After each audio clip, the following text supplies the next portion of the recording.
everybody, it's Jason Blaha here. I thought I would sit down and do another video for you guys and gals. Let me give you guys a forearm shot first. Forearms looking juicy and on point.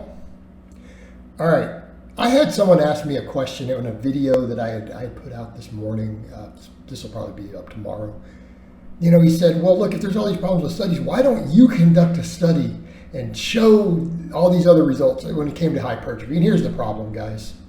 I don't have that type of money. And if I did, conducting a study to show what we already know to be true, why would I throw that money away? How would that benefit me?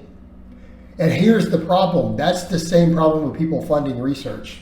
The biggest problem with hypertrophy studies, there is not enough interest in it to actually fund good research. Like when we say the research is bad, and I point this out frequently, we've got to be very cautious about drawing conclusions from exercise science with muscle growth, particularly when every lab seems to have contradicting results. And I've made videos again explaining why I think that is.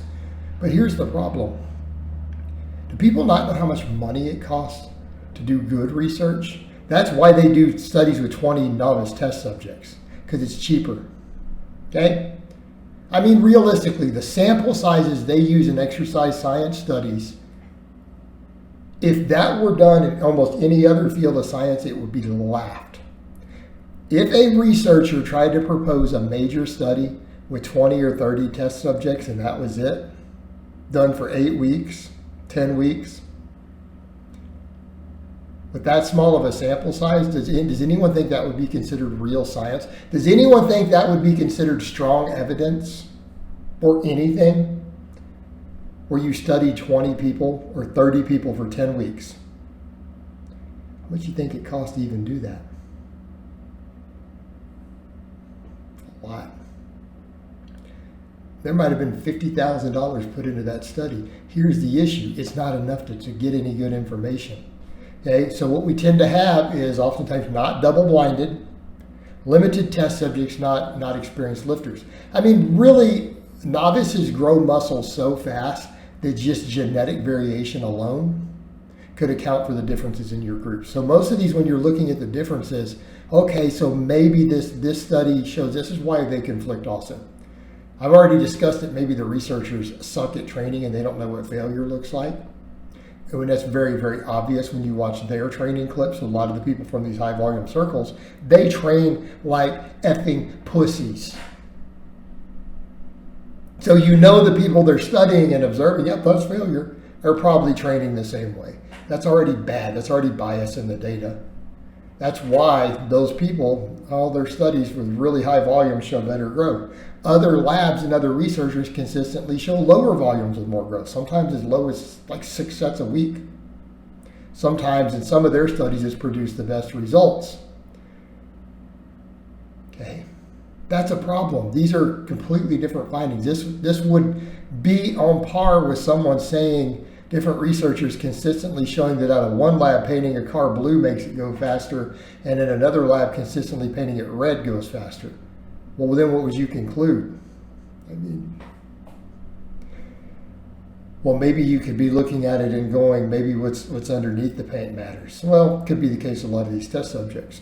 The differences between these groups are sometimes less than the genetic variation inside humans.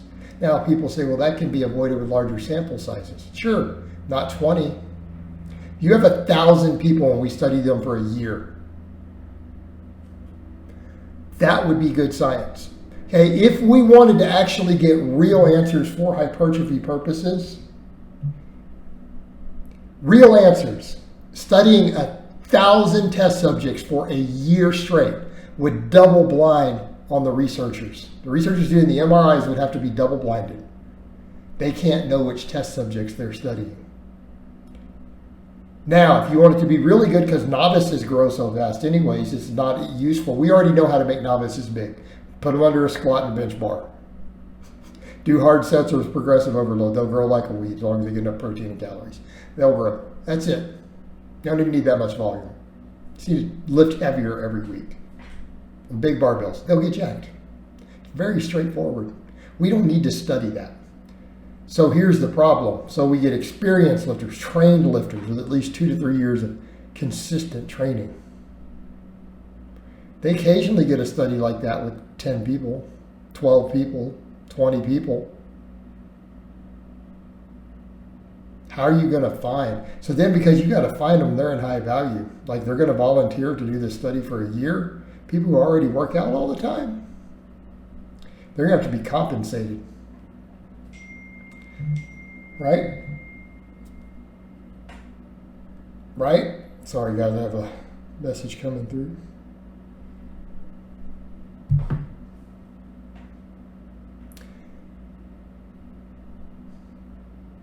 How much would it cost to find 1,000 people to study for a year straight who are going to stick through on it and to double-blind research all of it?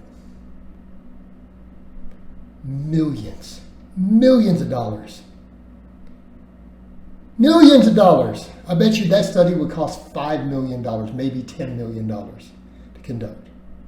Particularly with the researchers being blinded to all of it, regular everybody's checking them every few months for the year.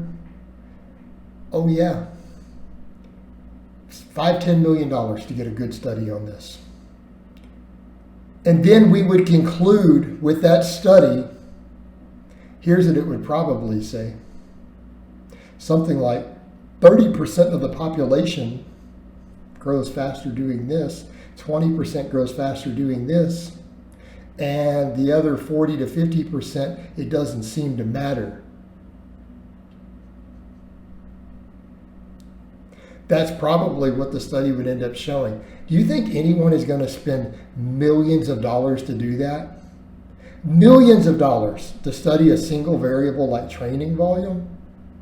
And it would have to be well written so that we're really truly assessing matched volume, probably everything to failure.